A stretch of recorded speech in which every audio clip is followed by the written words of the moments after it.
Hanya gara-gara tak mau antre lama, Bribda Rizky melayangkan bogem ke anggota Brimob yang lebih senior darinya, yakni Bribka Mahadi Sihoping. Dan lihat bagaimana gayanya saat dibawa ke propam usai dilapor seniornya itu. Permasalahan ini berawal keduanya yang ingin melakukan transaksi di ATM BRI di pelataran parkir Al-Fabidi, Jalan Jamin Ginting pada Minggu 19 Maret, pukul 8 malam. Saat itu Bribda Rizky memaksa agar dirinya masuk lebih dulu ke ATM tersebut, namun korban tidak menjawab paksaan dari pelaku.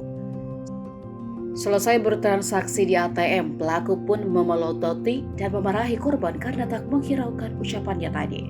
Hal itu sontak membuat korban heran dan menanyakan alasannya. Namun karena terburu-buru, pelaku meminta korban menunggunya usai bertransaksi.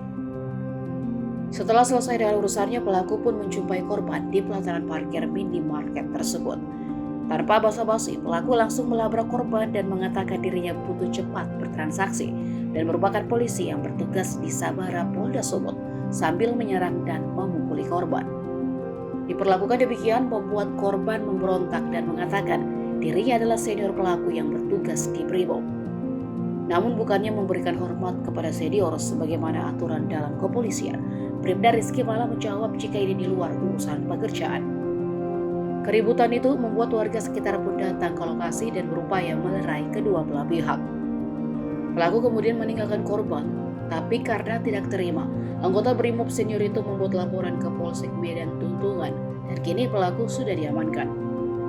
Dari gambar yang beredar, tampak Bribda Rizky duduk di depan penyidik propam, sementara anggota polisi yang lebih senior berkerumun melihatnya.